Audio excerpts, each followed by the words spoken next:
hoje teremos o companheiro Paulo Bittar, que vai nos falar do Evangelho, capítulo 13, não saiba a vossa mão esquerda o que dê a vossa mão direita, itens 9 a 16. Está correto, Paulo? Está correto, sim, Celso. Então, vamos passar a palavra ao Paulo. Muito obrigado, né? Meus irmãos, minhas irmãs, muito boa tarde a todos. Uma alegria estar aqui com vocês mais uma vez.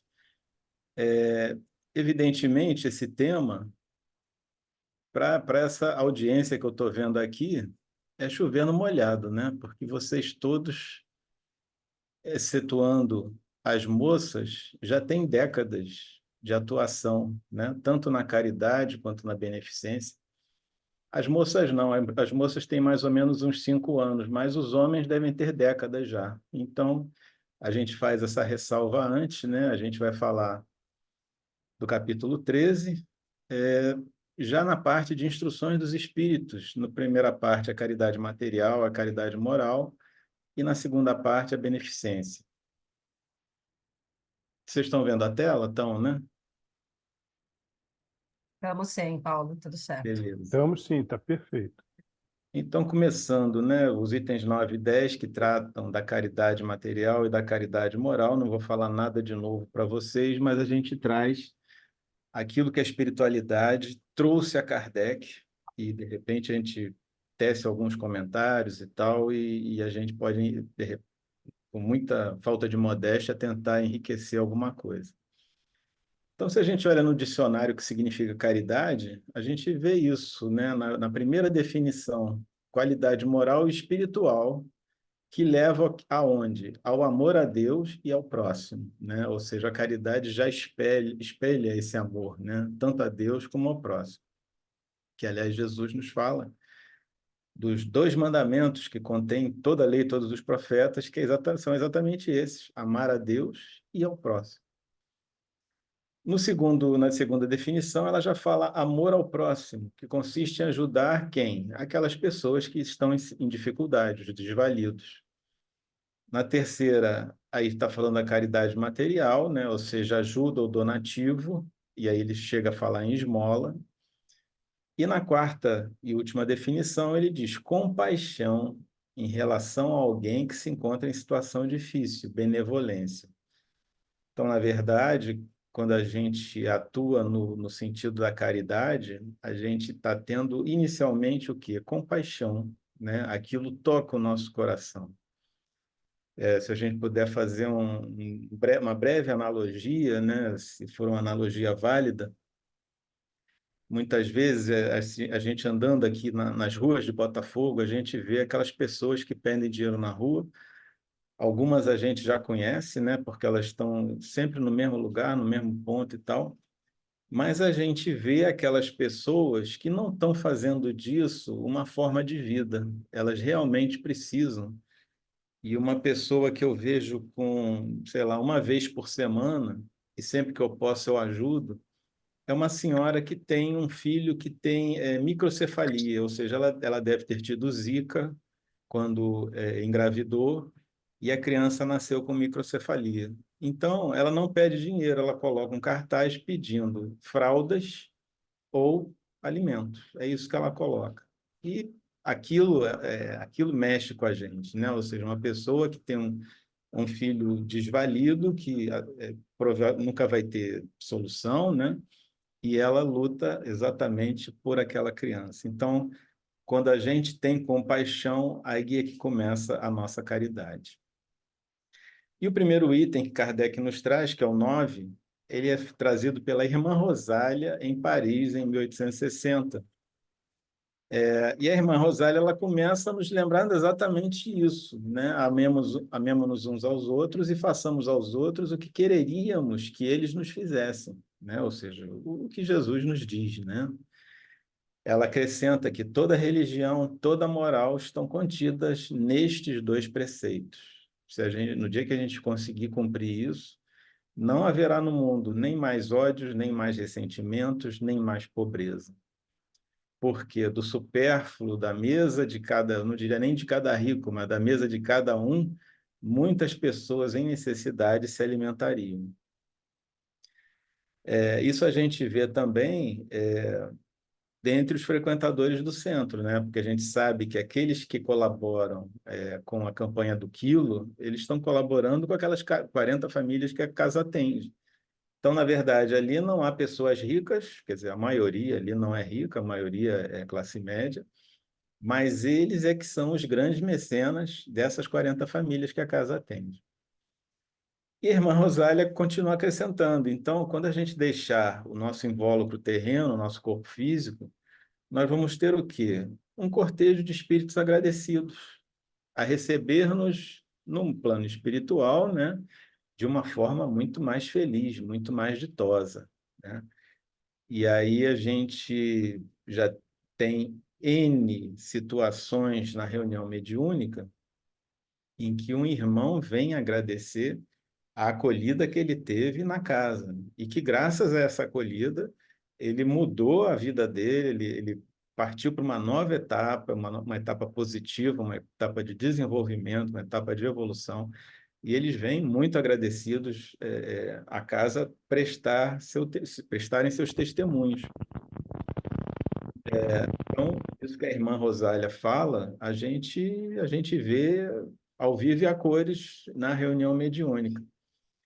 E uma outra coisa que eu queria lembrar com relação a esse aspecto, né, dos espíritos agradecidos, são dois desencarnes, o do Dr. Bezerra e o do Frederico Figner, né? Então, o Dr. Bezerra, que todos conhecem, foi recebido no plano espiritual, agora eu já não me lembro mais, mas por um mentor espiritual dele, eu não me lembro quem era agora no momento. E assim que ele saiu daquela perturbação, que não deve ter demorado muito, ele foi convidado a ir à sacada da casa onde ele estava. E ele olha, ele vai até a sacada, ele olha, cheio de gente na rua, espíritos, cumprimentando, saudando, agradecendo. E ele fala, mas quem são? Eu não conheço, não sei quem são essas pessoas. E aí o mentor que estava com ele diz, essas são pessoas que você ajudou, né, durante a sua última encarnação. Então, elas são gratas a você. Então, ele ajudava e nem se lembrava de quem era. Ele fazia porque queria fazer e não esperando recompensa em troca. Isso a gente vai falar mais adiante um pouquinho. E, comparativamente, o Frederico Figner, que se intitula Irmão Jacó, né? Que foi presidente da FEB, quando ele desencarna, ele tem uma chegada ao plano espiritual mais difícil, né? Ele chega lá, ele se sente muito fraco, ele é recebido também por um mentor e pela filha dele, se não me engano, o nome dela é Marta, que tinha desencarnado antes dele.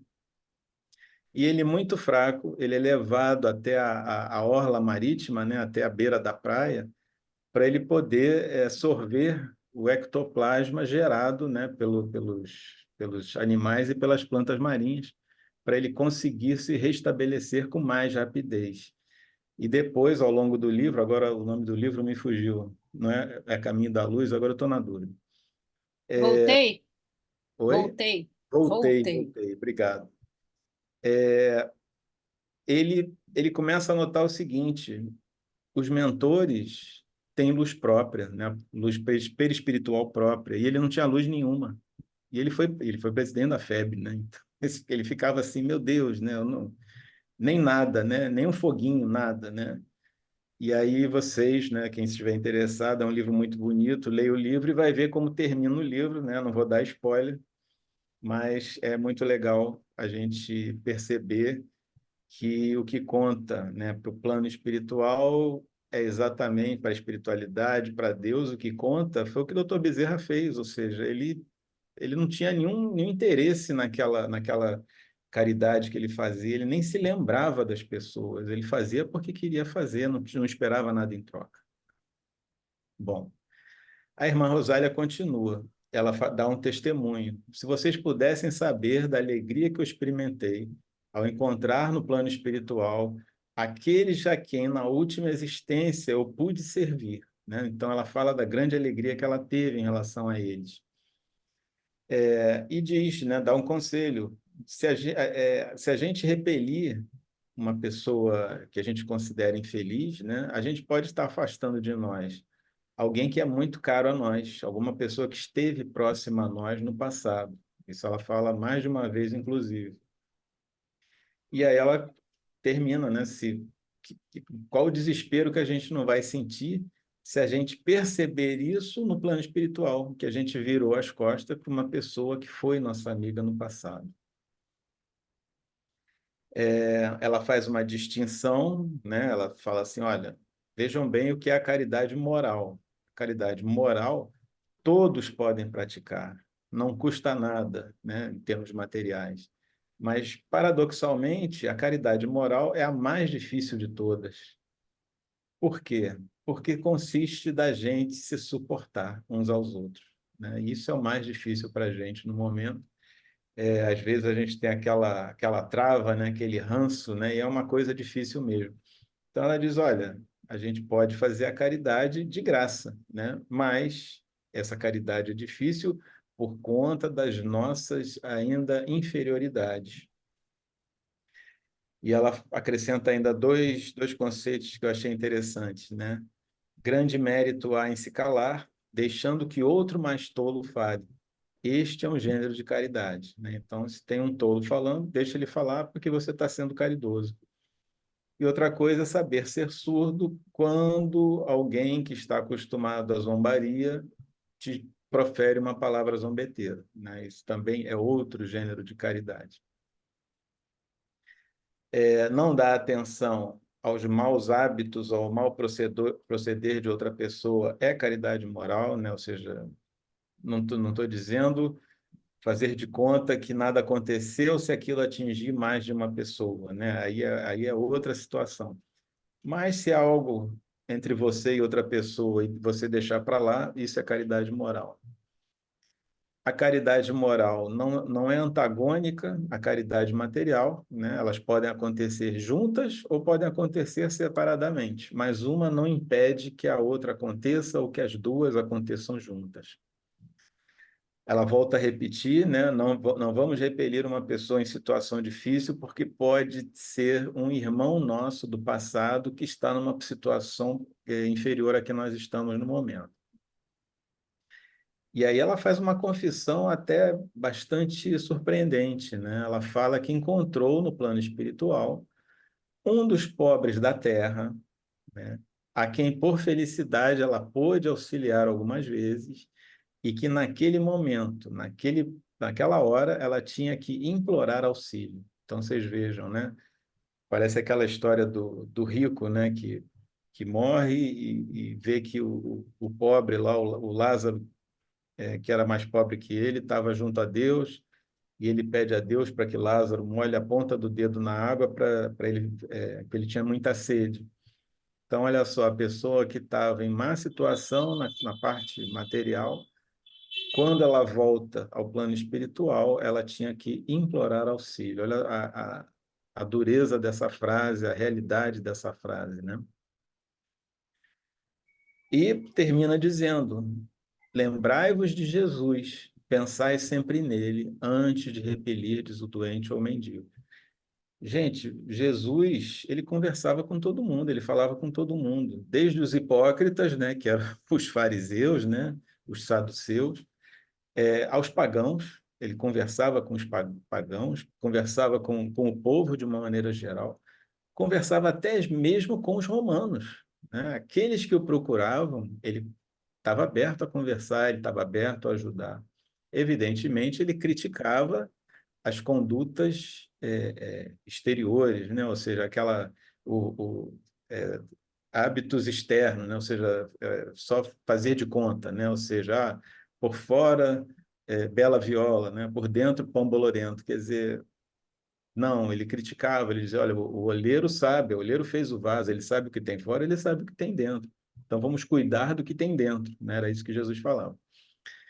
E antes de terminar, uma coisa que eu achei curioso é que eu vi o nome, né, Irmã Rosália. Eu pensei, quem será a Irmã Rosália? Aí eu fui pesquisar se existiu uma Irmã Rosália.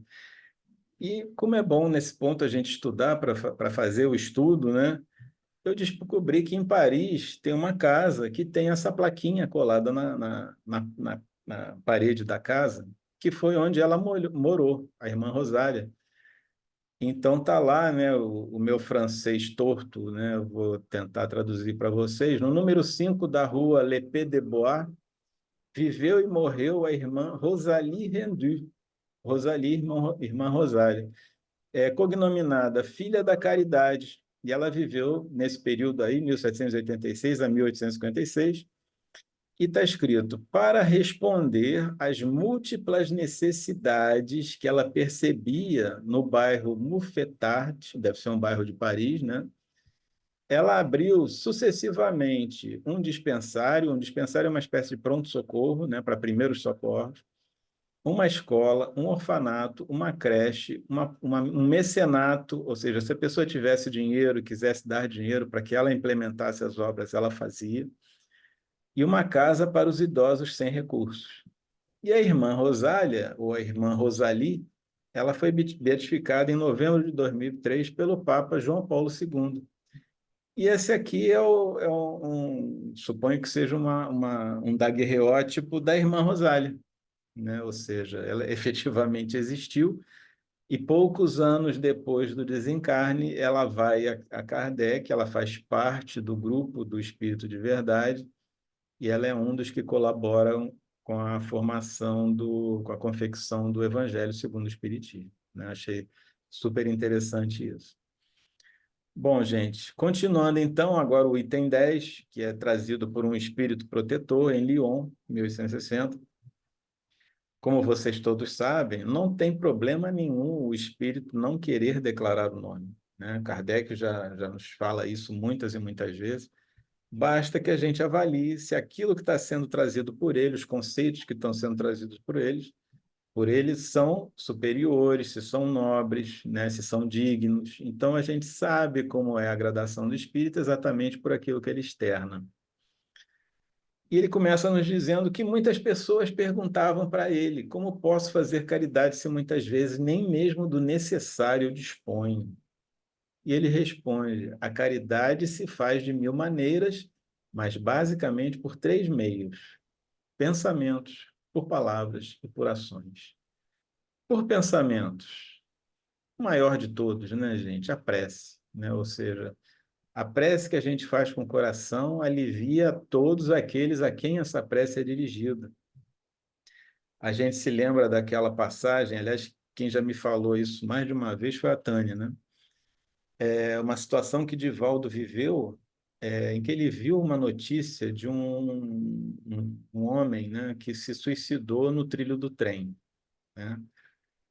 E Divaldo anotou, né, tomou nota do nome dele no caderninho dele, e todo dia, durante 17 anos, Divaldo fazia prece por aquele homem, né, pedia por ele, dizia que ele deveria estar muito conturbado, ele deveria estar numa situação muito difícil para ter essa atitude inesperada, impensada, né? E 17 anos, né? E aí, um dia, Divaldo está numa situação difícil e, de repente, aparece na frente dele um homem e diz para ele: Divaldo, não fica assim, né? Tudo passa, tudo vai passar, né? E ele fala: tudo bem, mas quem é você? E ele fala, né? Eu sou o fulano. Ele assim: fulano? Eu disse: você faz prece por mim há tanto tempo, né? E a primeira coisa que eu escutei quando eu estava no plano espiritual, no meio daquela dificuldade, né, do suicida, naquela dureza, naquela dor, eu escutava o meu nome, você falava o meu nome, eu escutava, eu comecei escutando aos poucos, né? E 17 anos depois ele vem e dá o testemunho dele a Divaldo. Por palavras, né? O que a palavra pode trazer para uma pessoa, né? Uma palavra, boa palavra, né? Bons conselhos, pode trazer encorajamento, pode trazer apoio, pode trazer parceria, pode trazer suporte na hora difícil, né? E é como as pessoas dizem, né? Na hora difícil é que a gente vê os amigos, né? Os amigos chegam na hora difícil porque são aqueles que vão nos apoiar, que vão nos ajudar, vão estar conosco. Evidentemente, a gente tem sempre que lembrar que a gente tem que saber ouvir antes de falar, né? Isso é uma coisa importantíssima. Não adianta a gente querer resolver uma situação sem ter a plena noção do que aquela situação está representando. Então, antes de falar, saibamos ouvir com atenção, saibamos ponderar. Ações. Todas as ações que se enquadrem no mandamento, amai ao próximo como a ti mesmo, né? Evidentemente, essa é a regra áurea. Nós temos a regra de platina, né? Ou seja, fazer aquilo que o outro deseja que seja feito. Às vezes, o que a gente quer não é o que o outro quer. Então, sim, a gente se ama tanto e ama tanto ao próximo que a gente faz o que ele quer que seja feito, né? Que, eventualmente, não é aquilo que nós faríamos. Mas a regra áurea é amar ao próximo como a nós mesmos. Uma coisa que esse nosso irmão, esse nosso espírito protetor, que não quis se nomear, nos fala e que é uma grande verdade. Deus não tolhe o nosso livre-arbítrio nunca, em nenhuma circunstância, tanto para o bem quanto para o mal. A gente pode amparar um recém-nascido, a gente pode perpetrar o pior crime possível, mas nós vamos fazer. Por quê? Porque senão nós seríamos autômatas, né? Deus quer que nós tenhamos responsabilidade pelos nossos atos. Então, o nosso livre-arbítrio, Deus não toca, não mexe, a gente faz aquilo que nós escolhermos fazer. Mas, na sua misericórdia infinita, ele coloca em nós uma sentinela, né? Ou seja, você vai por aí, né? É isso mesmo que você vai fazer, né? Essa sentinela se chama consciência. A gente pode escutar a nossa consciência ou não. Às vezes a gente escuta, muitas vezes a gente escuta, de repente a gente não escuta. O que que acontece então? Se a gente não escuta e vai escutar depois, a gente tem remorso.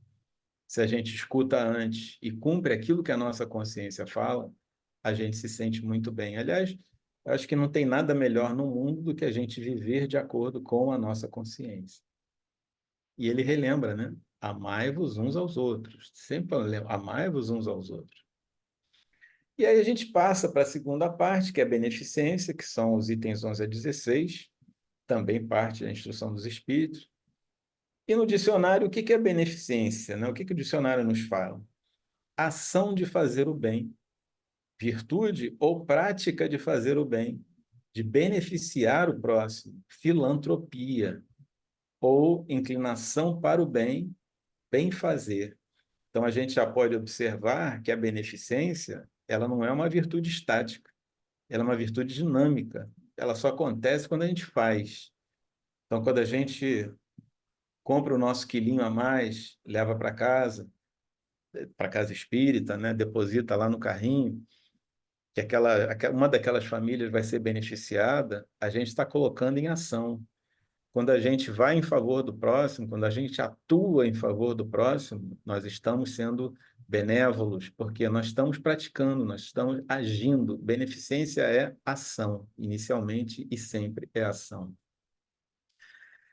E a gente começa no item 11 com o bispo de Argel, Adolfo, né, bispo de Argel, que traz a mensagem a Kardec em Bordeaux, em 1861, e ele nos começa falando o seguinte: a beneficência nos traz, né, já no mundo que nós vivemos, no planeta de provas e expiações, os mais puros e suaves deleites, né, as melhores alegrias do coração, que nunca serão perturbadas por remorso ou por indiferença alguma. É maravilhosa a impressão que a gente tem de ver renascer a alegria naqueles que antes só tinham desespero, só viam a situação difícil, só viam a dificuldade. E ele nos exorta a compreender as obrigações que a gente tem para com os nossos irmãos, né? E a gente vai ver daqui a pouquinho por quê. E nos exorta também, vão de encontro ao infortúnio, vão em socorro, sobretudo, das misérias ocultas, que são as mais dolorosas, né? Normalmente, quem está numa situação difícil não fala nada, fica quieto, né? Às vezes precisa de ajuda e fica quieto porque tem vergonha de pedir ajuda a alguém, né? Então, a gente pode se oferecer, sim, evidentemente de uma forma não invasiva, mas a gente pode se oferecer na ajuda, no auxílio.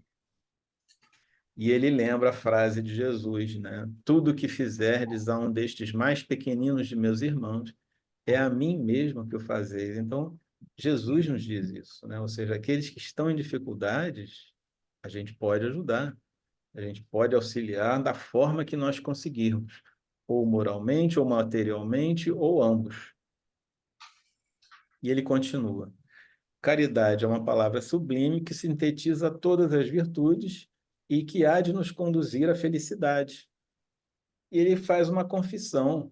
Foi essa situação, foi essa virtude que me proporcionou os únicos momentos de satisfação de que gozei na Terra.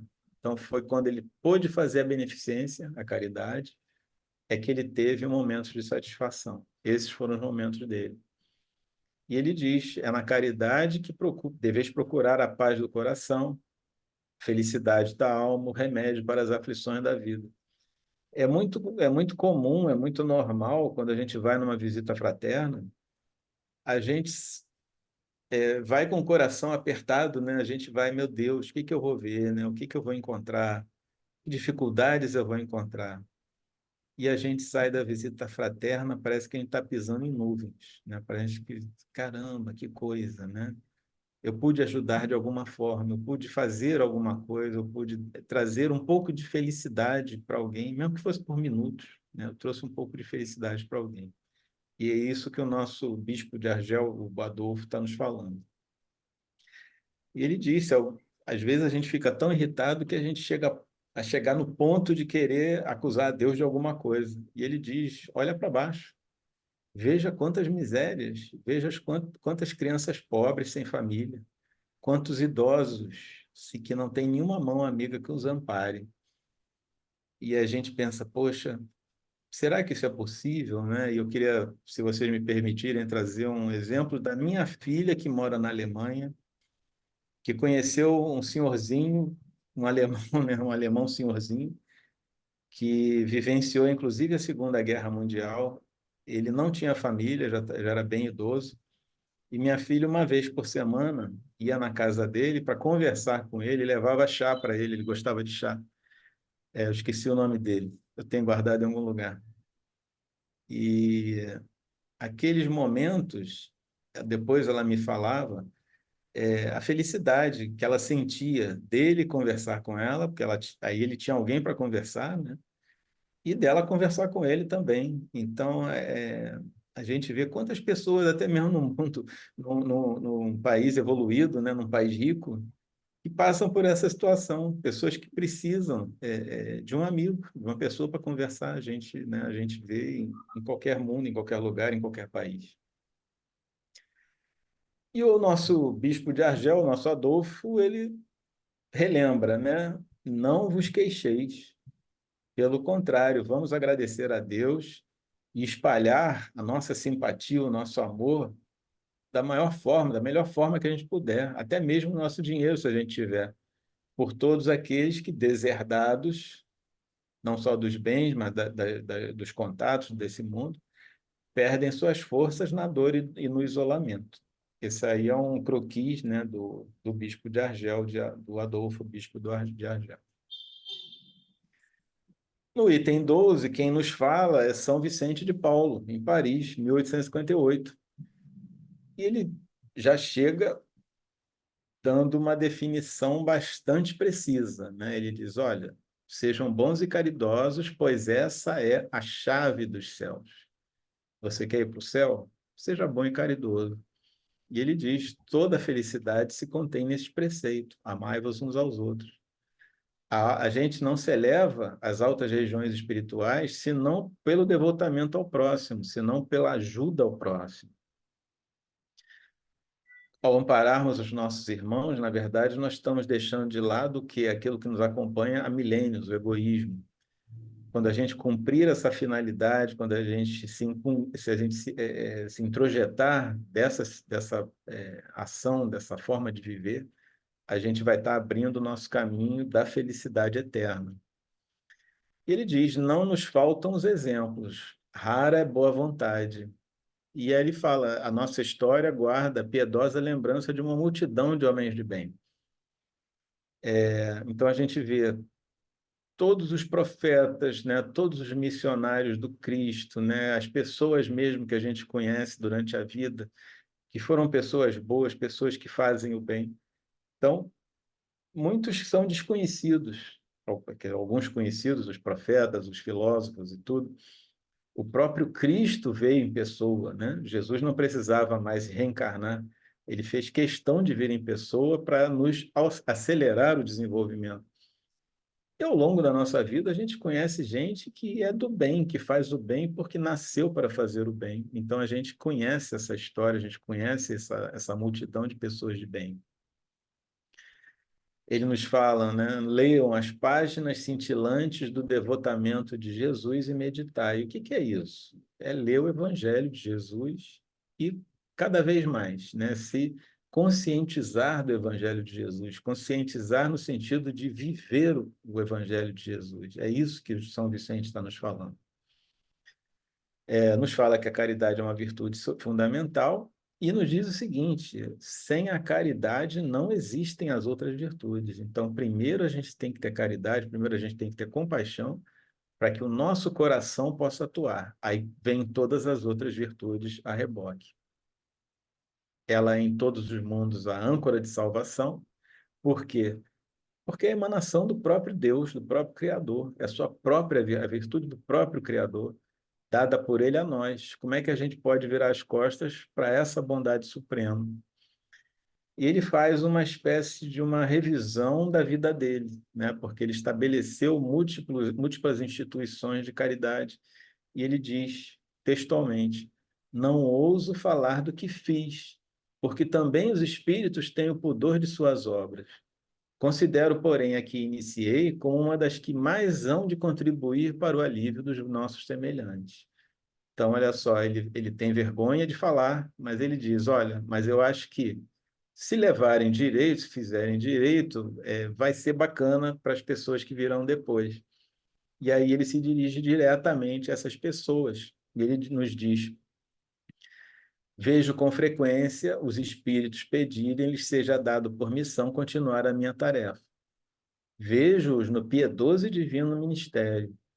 Vejo-os praticando a virtude que vos recomendo, com todo o júbilo que deriva de uma existência de dedicação e sacrifícios. Imensa felicidade é a minha por ver o quanto lhes honra o caráter, quão estimada e protegida é a missão que desempenham.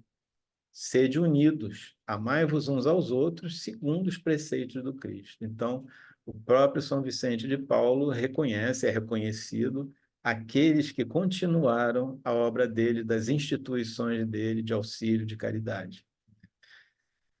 Aqui no Rio, a gente tem o próprio Colégio da Ordem, né, de São Vicente de Paulo, ali em Laranjeiras. Então, a gente passa para o item, acho que é item 13 agora, né? Quem nos traz é Carita, ou Caritas, que foi martirizada em Roma em 305 depois de Cristo. Essa mensagem foi passada a Kardec em Lyon, em 1861. O espírito que se autodenomina Carita, ou Caritas, na verdade se chamava Irene, e ela tinha duas irmãs, Ágape e Quionia. E o que aconteceu? Elas eram de Tessalônica. Vocês se lembram das cartas de Paulo aos Tessalonicenses? Pois é, Carita, ou Irene, e suas irmãs moravam em Tessalônica. Então, elas, possivelmente ou certamente, elas tiveram conhecimento dessas cartas de Paulo que foram destinadas aos cristãos de Tessalônica, os tessalonicenses.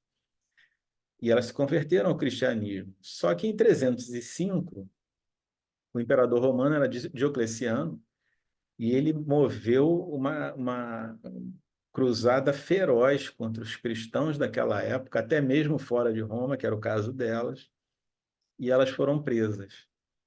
Então, presas, elas foram convidadas a recusar, a abjurar a doutrina cristã, e elas se recusam, tanto Irene como suas irmãs.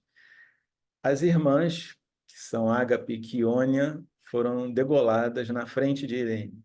E Irene foi morta na fogueira, né, porque se recusou a abjurar da doutrina cristã.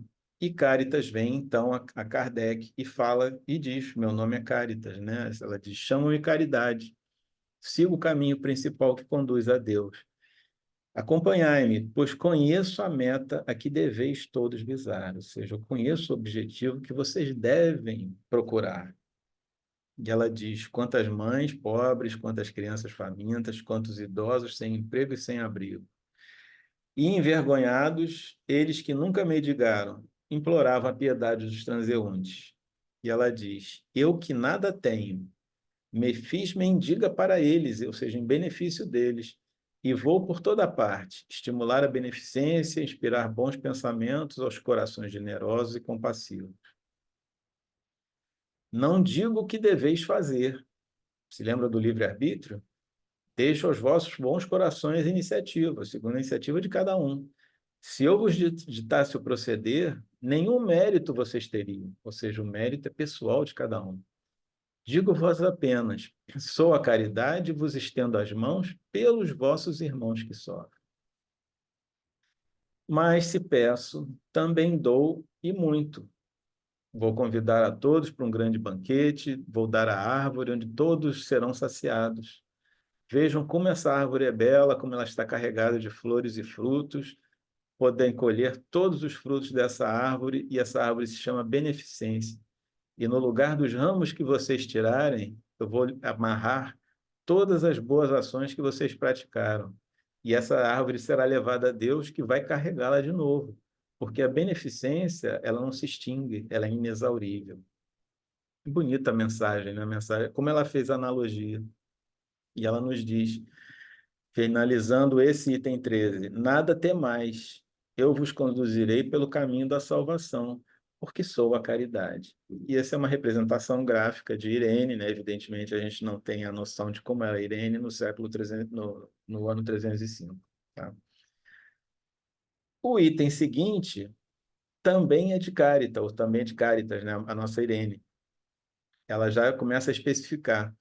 Há várias maneiras de se fazer a caridade que muitos confundem com esmola. Só que existe uma grande diferença de caridade para esmola, de beneficência para esmola.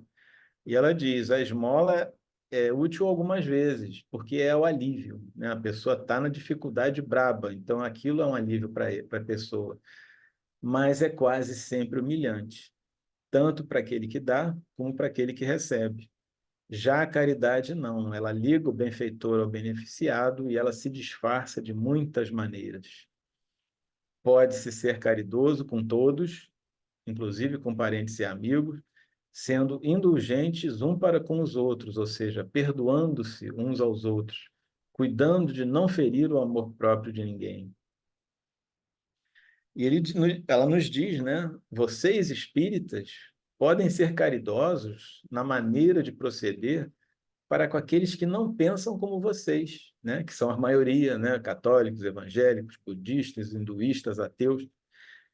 Fazendo o quê? Induzindo essas pessoas que são menos esclarecidas, eventualmente, isso aí não é orgulho, mas sim uma constatação, menos esclarecidos a crer, sem o chocar, sem ir contra suas convicções, mas sim atraindo-os amavelmente, de forma amável, às nossas reuniões, onde poderão ouvir-nos e poderão pensar, onde poderão refletir. Ela faz uma exortação para nossa atenção às pessoas em necessidade, ela nos lembra, no coração dos infelizes, o amor acompanha bem de perto o ódio, ou seja, é uma questão ali do fio da navalha, né? A pessoa pode virar o ódio de uma forma muito rápida, muito fácil, né? E ela nos diz, para os espíritas, né? Para os trabalhadores do bem, chegam de todos os lados as comunicações dos bons espíritos, foi aquilo que eu falei para vocês no início, de irmãos nossos agradecidos que são autorizados a vir à reunião mediúnica para darem seus testemunhos. E ela nos fala, né? Para recompensarmos o zelo de cada um, né? De todos e de cada um em particular, nós prometemos aos obreiros o quê? Boa clientela. E essa clientela vai nos pagar à vista. E vai nos pagar à vista como? Em bênçãos, que é a única moeda que tem valor no céu. E ela nos garante que, além disso, sem medo de errar, essa moeda não falta a quem produz, a quem gera, a quem faz a caridade. Então, essa é um,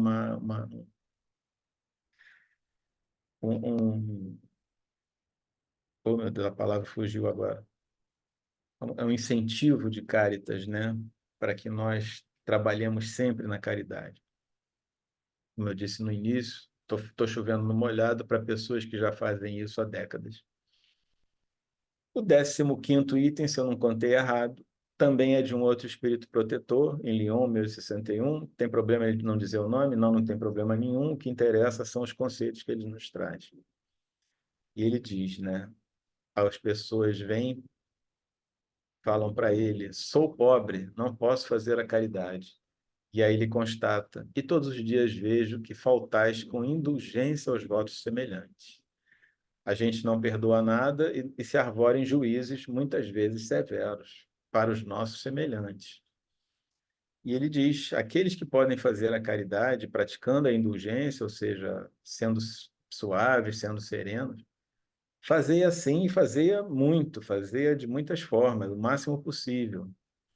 E aí eu achei interessante porque ele diz, olha, no que diz respeito à caridade material, eu vou contar uma história do outro mundo. E aí ele conta a seguinte história. 2 homens acabavam de morrer. Então Deus disse, enquanto esses homens viverem, serão colocados em sacos diferentes as boas ações de cada um deles, para que por ocasião de sua morte os sacos sejam pesados. E aí, quando os 2 homens chegaram aos últimos momentos, Deus mandou que lhes trouxessem os 2 sacos. Um estava cheio, volumoso, cheio de moedas, né? Nele ressoava o metal que o enchia. O outro era pequenino, tão vazio que dava para contar as moedinhas que estavam lá dentro, né? Então, um saco cheio, grandão, cheio de moeda, o outro pequenininho, murcho, com algumas moedinhas dentro. E aí, o primeiro disse, esse é o meu, eu fui rico e dei muito. E o irmão falou, eu sempre fui pobre, quase nada tinha para repartir. Então ele deu só aquelas moedinhas. Mas que surpresa! Postos na balança os 2 sacos, o mais volumoso, o grande, o que estava cheio de moedas, era leve, bem leve, mostrando-se o outro como aquele pequenininho murcho sem moeda, pesado, tanto que ele fez com que a balança se desequilibrasse. Então, vocês me desculpem, mas a figura que eu encontrei foi essa, tá? A bola verde é o saco grande, cheio de moedas, e a bolinha vermelha é o saco pequeno com algumas moedinhas dentro, né? Essa foi a figura que eu encontrei. E aí Deus explica, disse ao rico, deste muito é certo, mas por ostentação, e para que o teu nome aparecesse em todos os templos de orgulho, ou seja, todos os locais onde pudessem constatar que era ele, pudessem dizer, ah, olha lá o fulano, quanto que ele deu e tal. E Deus continua, de nada te privaste.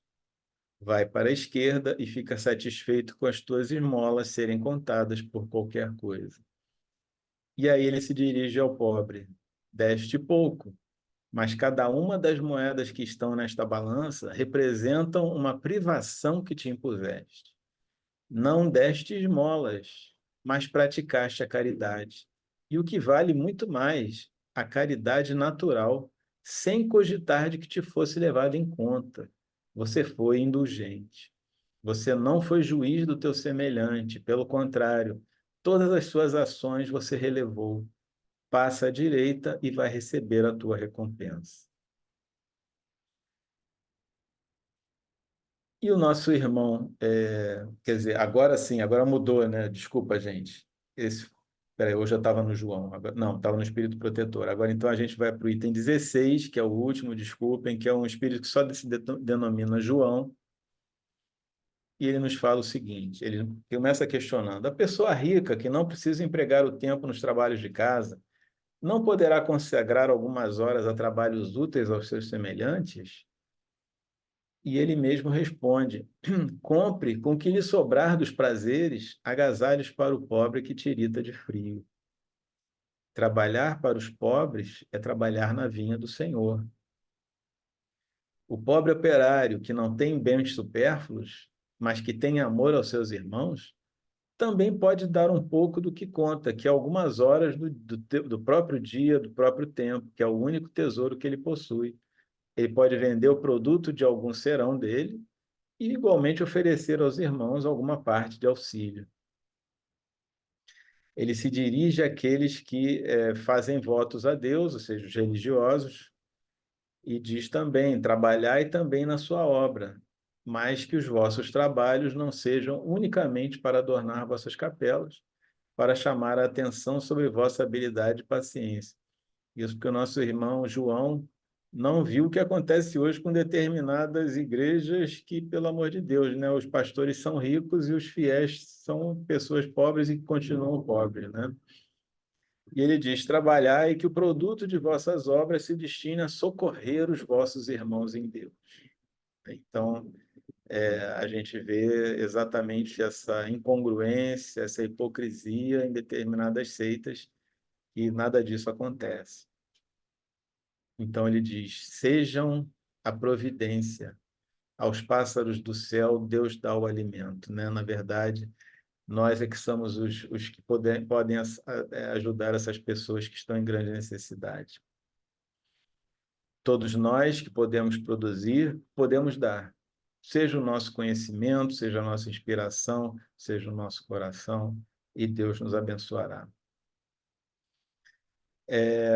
A qualquer classe que pertençamos, alguma coisa a gente pode dividir, né? Então, seja o que Deus nos outorgou, seja lá o que for, uma parte que Ele nos deu, a gente pode dar àquele que precisa do necessário, aquele que carece do necessário, porque se a gente estivesse em papel trocado, a gente muito gostaria que o outro dividisse conosco. Os nossos tesouros da terra serão um pouco menores, mas os nossos tesouros do céu serão acrescidos. Na parte espiritual, no plano espiritual, colheremos pelo cêntuplo o que houvermos semeados em benefícios neste mundo. E aí, terminando, né, a primeira parte do que nós vamos terminar, e agora Maria, agora José, e tem o copyright da Tânia Wilson, que é ela que faz essa divisão nos estudos dela. Eu queria trazer para vocês alguns conceitos de duas pessoas que eu amo, e que eu acho que muitos de vocês amam também, e eu acho que servem para a nossa vida para sempre, de uma maneira geral. Primeiro é esse aqui, eu vou trazer alguns conceitos dela, que são esses. Não ame pela beleza, pois um dia a beleza acaba. Não ame por admiração, pois um dia você se decepciona. Ame apenas, pois o tempo nunca pode amar com um amor que não tem explicação. Se um dia eu for santa, serei com certeza a santa da escuridão, porque eu vou estar continuamente ausente do paraíso. Para ela, a caridade era ajudar os pobres, então ela vivia com os pobres. Não é o que você faz, mas quanto amor você dedica ao que faz, o que realmente importa. O Senhor não daria banho a um leproso nem por $1 milhão? Eu também não. Só por amor se pode dar banho a um leproso. Por vezes sentimos que aquilo que fazemos não é senão uma gota de água no mar, mas o mar seria menor se lhe faltasse uma gota. Quando descanso, descanso no amor. A falta de amor é a maior de todas as pobrezas. Que a paz esteja dentro de você hoje, que você crê estar exatamente onde você deve estar, que você acredite nas infinitas possibilidades que nascem do destino, que você usufrua as graças que recebeu e passe adiante o amor que lhe foi dado, que você seja feliz sabendo que é filho de Deus, que você deixe a presença de Deus entrar em seu corpo e permita à sua alma a liberdade de cantar, dançar, orgulhar-se e amar. Deus está lá para cada um de nós. O bem que você faz hoje pode ser esquecido amanhã, faça-o assim mesmo. Veja que, ao final das contas, é tudo entre você e Deus, nunca foi entre você e os outros. A nossa querida Madre Teresa de Calcutá, que foi beatificada, se não me engano, pelo Papa João Paulo II também, ou pelo Papa Francisco, foi pelo Papa Francisco em 2016. E finalizando as palavras do nosso irmão maior, do nosso mentor maior, o Filho do Homem não veio para ser servido, mas para servir e dar a vida pela redenção de muitos.